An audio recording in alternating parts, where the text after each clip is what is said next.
मशीनों के इस युग में तरक्की का रास्ता तनाव से होकर गुजरता है और तनाव हमारे सेहत का सबसे बड़ा दुश्मन है। तनाव से निपटने में ध्यान योग चमत्कारी सिद्ध हुआ है।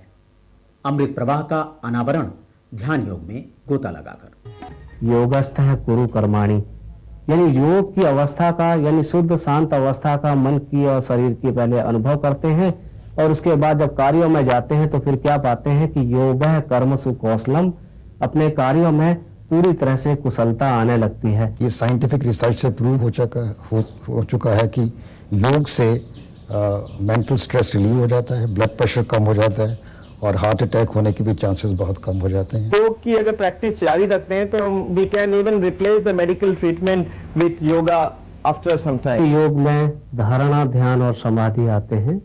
समाधि की प्राप्ति के लिए जो कि सबसे उच्चतम स्थिति होती है, ध्यान सबसे अत्यंत आवश्यक है। और ध्यान की पद्धति अपने प्राचीन वैदिक काल से तो आई ही है, योग शास्त्रों में इसका उल्लेख होता ही होता है, लेकिन साथ में इस समय वैज्ञानिकों ने भी ध्यान के लाभों को सिद्ध किया है और पाया है कि अपने मन पे, शरीर पे, अपने व्यवहार में ध्यान का बहुत लाभ होता है। तो ध्यान के ऊपर इस समय 500 से ज़्यादा रिसर्च पेपर्स लिखे जा चुके हैं। 210 रिसर्च इंस्टीट्यूशंस में और यूनिवर्सिटीज में लगभग 33 देशों में इसके ऊपर अभी तक काम हुआ है। योगा लाइफस्टाइल जो पेशेंट्स फॉलो करते हैं उनमें ये देखा गया कि उनकी ब्लड प्रेशर करीब सिस्टोलिक 15-20 मिलीमीटर और डायस्टोलिक भी 10-15 मिलीमीटर कम हो जाती है। कोलेस्ट्रॉल जिनके 250 से ज़्यादा कोलेस्ट्रॉल है शुरुआत में, उनके ये देखे गए कि करीब 40-50 मिलीग्राम या कोई कोई के तो 100 मिलीग्राम तक कोलेस्ट्रॉल ब्लड में कम हो गई है। ट्राइग्लिसराइड्स जो कि एक और फैट है जो कि बहुत हार्ट डिजीज के लिए खराब होती है, उनकी भी काफ़ी मात्रा कम हो जाती है। ब्लड शुगर जिनके डायबिटिक टेंडेंसी है या जिनके रियल में डायबिटीज़ है, उनके भी काफ़ी कम हो जाते हैं जबकि वो योगा करते रहते हैं। इसके बावजूद हमने देखा साइकोलॉजिकली वो लोग काफ़ी ठीक रहते हैं। हमने इसके लिए hostility score and anxiety scoring किया है पेशेंट्स का, पहले भी एक्सपेरिमेंट किया और बाद में भी। इनकी एंग्जाइटी काफ़ी कम हो जाती है और उनकी हॉस्टिलिटी भी कम हो जाती है, जो कि ये दिखाती है कि हार्ट की जितने भी रिस्क फैक्टर हार्ट डिजीज़ की, ये सारे हमारे स्टडी में 3 महीने के बाद काफ़ी कम तक पाई जाती है, जो कि हम दवाई से नहीं अचीव कर सकते हैं। और उनके अंदर एक सेंस ऑफ वेलबींग ये काफ़ी आ जाती है। जिन लोगों के अंदर एंजाइना की शिकायत थी, जो कि पहले थोड़ा बहुत ही चलने में ही एंजाइना का पेन हो जाता था, आज वो लोग काफ़ी आराम से 2-3-4 किलोमीटर तक पैदल चल सकते हैं और अपने नेचुरल एक्ट कर सकते हैं। मेंटल स्ट्रेस एक बहुत मुख्य कारण है हार्ट डिजीज़ का। हार्ट डिजीज़ ही नहीं, और भी कई बीमारियां हो जाती हैं। इससे अल्सर हो जाता है, दमा हो जाता है और भी बहुत सारी बीमारियां हो जाती हैं। इसका ठीक करने के लिए योग जो हमारे देश में बहुत साल से चल रहा है, ये बहुत ही अच्छा प्रूव हुआ है कि इससे मेंटल स्ट्रेस ठीक हो सकता है। हॉस्पिटल्स के ऊपर भी, जैसे जो जापान में है, सुमिटोमो इंडस्ट्री में अपने लोग ध्यान जब करते हैं तो वहाँ के जापान के इंस्टीट्यूट ऑफ हेल्थ ने क्या पाया कि उन लोगों की कार्य क्षमता बढ़ने लगती है, यानी कि अपनी मानसिक कार्य क्षमता भी बढ़ती है और शरीर भी और मन भी, दोनों के बीच में ज़्यादा अच्छा सामंजस्य आता है। और जैसे कि जर्मनी में और कई अन्य देशों में पाया गया कि इंश्योरेंस कंपनियां जो हैं, उन लोगों ने, जो लोग ध्यान करते थे, क्योंकि उनके मेडिकल केयर पे कम एक्सपेंसेस, कम खर्च करना पड़ा, तो उन्होंने 25% कम प्रीमियम पर उनका बीमा स्वीकृत किया। और इसके अलावा कई उद्योगों में भावातीत ध्यान के द्वारा क्या पाया गया कि अपनी कार्य क्षमता में, प्रोडक्टिविटी में और वर्किंग एफिशिएंसी में काफ़ी लाभ हुआ है। और साथ में जो लोग ध्यान करते रहे, उनका जो जनरल हेल्थ थी, मेंटल हेल्थ के अलावा, उसमें भी अपने को काफ़ी लाभ पाया गया। जो पेशेंट्स और जो हमारे और भी लोग उनके साथ कैंप में आते हैं, उनमें ये देखा जाता है कि उनके अंदर स्ट्रेस काफ़ी कम हो जाती है, उनके अंदर तनाव जो कम हो जाती है, उनके सोशल रिलेशंस काफ़ी इंप्रूव कर जाते हैं। स्मोक करना या अल्कोहल इंटेक काफ़ी कम हो जाती है।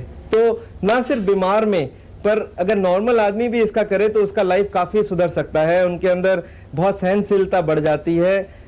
और सबसे बड़ी बात, जो बीमारी आने वाली है, अगर हार्ट डिजीज की कोई टेंडेंसी रहती है, अब पीछे हार्ट डिजीज आने की है, वो बंद हो जाती है। प्रिवेंटिव एस्पेक्ट इसका काफ़ी स्ट्रांग है। So I feel we must introduce this in the hospital level in most of the hospitals where we can save lot of money and the government can save millions of rupees out of this. महर्षि पतंजलि के योग शास्त्र में भी अपने पढ़ते हैं तत्सह निरो वैरह त्यागय, यानी कि अगर एक योगी के आसपास के रहने के वाले लोग भी उसके आसपास स्तर पर, तो जैसे कि पाया गया कि अगर किसी शहर के 1% जनसंख्या अगर ध्यान करती है तो 70 के दशक में ये पाया गया कि अपने को 100 शहरों में ये रिसर्च की गई तो पाया गया कि अपराध की दर कम हुई, रोगों की दर कम हुई, हॉस्पिटल एडमिशन अर्थात कम हुए, फैक्ट्री में अच्छा प्रोडक्टिविटी हुई, शेयर मार्केट अच्छा बढ़ा और प्रकृति में भी सामने आया। इसके अलावा जब ध्यान से भी उच्च स्तर अर्थात ध्यान सिद्धि करते हैं तो जहाँ ध्यान केवल 1% करने से ये सारे लाभ मिलते हैं, वहाँ 1% के भी वर्गमूल अगर उस शहर की या विश्व की संख्या ध्यान सिद्धि करती है, ध्यान की उच्च स्तर को प्राप्त करती है, तो सारे लाभ मिलते हैं। मसाले हमारे भोजन का स्वाद ही नहीं बढ़ाते, अपितु खाद्य पदार्थों के गुणों में वृद्धि और दोषों का शमन भी करते हैं। इस बार आहार विहार में इसी बात की चर्चा। आयुर्वेद बिल्कुल विशुद्ध रूप से प्राकृतिक चिकित्सा है, इसलिए प्रकृति को प्राकृत अवस्था में रखने का काम हम अपने घरों में आहार विहार, और उसमें देखिए आप इतनी कि तुलसी है, अदरक है, उसमें नींबू है, उसमें धनिया है, जीरा है, इन सब लोगों का जो प्रयोग होता है वो हमारे इसमें विभिन्न प्रकार के जो व्याधियाँ आती है उनसे हमारा संरक्षण करती है। अब जैसे डायरिया हो गया तो उस स्थिति के अंदर में डायरिया हो ही नहीं, तो हमारे यहाँ पर जो नमक का, इन मसालों का, इनका विवरण दिया है। और इस दृष्टिकोण से अगर कोई चले तो और हमारे नियमों के अनुसार से सदव्रत, हमारे यहाँ दिनचर्या, ऋतुचर्या, रात्रिचर्या कि दिन में कैसे रहें, रात्रि में कैसे रहें और हम ऋतुओं के अनुसार कैसे रहें, इस पर आयुर्वेद ने बहुत ज़्यादा भार दिया है कि मनुष्य कभी बीमार ही न हो। मैं इसमें ये बता देना चाहूँगा कि जैसे मधुमेह है, उसमें हमने एक ऐसे प्रयोग की खोज की, छोटा सा प्रयोग है जिसको कह देना मैं उचित समझता हूँ कि उसमें मेथी, आमा हल्दी उसमें और करीर, कैर जिसको टेंटी कहते हैं हमारे इसमें, इन तीनों का मिश्रण है जो कि रक्त शर्करा को भी और मूत्र शर्करा को भी दोनों को नियंत्रित करती है। लेकिन एक उसमें सबसे बड़ा अधिक गुण है कि आधुनिक औषधियों को दें तो एकदम कम हो जाता है और उसमें नाना प्रकार के उपद्रव पैदा होते हैं, वो इसमें नहीं होते। वक्त के साथ विश्व की प्राचीनतम स्वास्थ्य पद्धति आयुर्वेद का भी आधुनिकीकरण हुआ है। इस बदलाव से आयुर्वेद का नफा हुआ है या नुकसान, इसी बात पर अनुसंधान।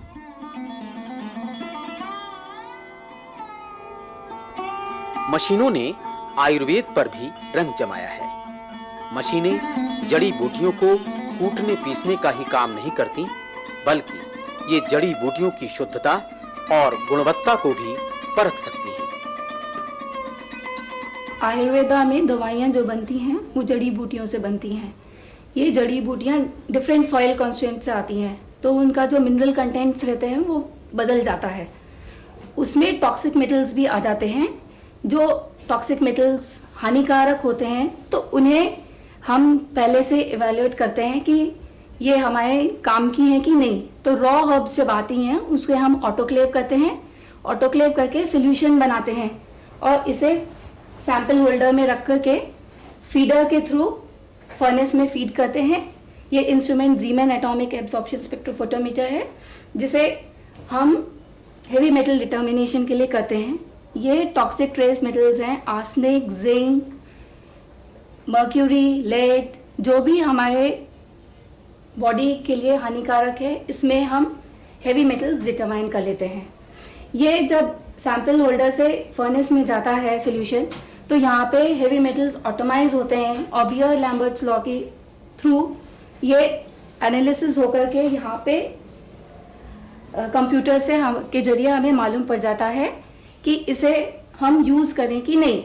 जैसे अगर पीपीबी लेवल्स में हमें इसके रिजल्ट्स मिलते हैं, पीपीबी लेवल्स मिलने के बाद हम डिसाइड करते हैं कि इसे हर्ब को यूज़ किया जाए कि नहीं।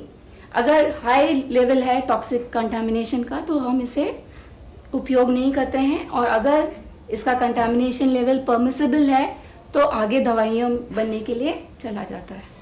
मिट्टी से जड़ी बूटियों में आने वाली अशुद्धियां ही नहीं, हानिकारक कीटनाशक को पकड़ने वाली भी मशीनें। आयुर्वेद में जितने भी मेडिसिनल प्लांट्स यूज होते हैं उसमें अमूमन आजकल ज़्यादा पेस्टिसाइड के छिड़काव से उसमें कुछ उसके ट्रेस डिपॉजिट्स रहते हैं, जिसको ये गैस क्रोमेटोग्राफ चेक करता है उसके ट्रेसेस। उसमें जैसे आजकल गैमेक्सेन और डीडीटी के आइसोमर्स, इसके अलावा हेप्टाक्लोर, एंड्रीन, डायल्ड्रीन, ये कीटनाशक इसमें बहुत पाए जाते हैं। तो हम लोग ये कोशिश करते हैं कि इसके जितने भी लेवल हैं पेस्टिसाइड के वो कम से कम रहें। जैसे इसमें 0.2 पार्ट्स पर मिलियन मैक्सिमम अलाउबल लिमिट है ज़्यादातर कीटनाशकों के लिए। ये HPTLC मशीन है जिससे कि हम लोग, जिससे कि हमारे जो जड़ी बूटी या जो भी हर्ब्स हम यूज़ करते हैं उसमें सबसे पहले तो हम देखते हैं कि इसमें वो कंटेंट है कि नहीं जो मुझे एक्चुअल में चाहिए है। अगर वो कंटेंट है देन ऑल राइट, अदरवाइज हम लोग उसको रिजेक्ट कर देते हैं। भी ट्राई फॉर एन औषध कैसे देते रहेंगे आप?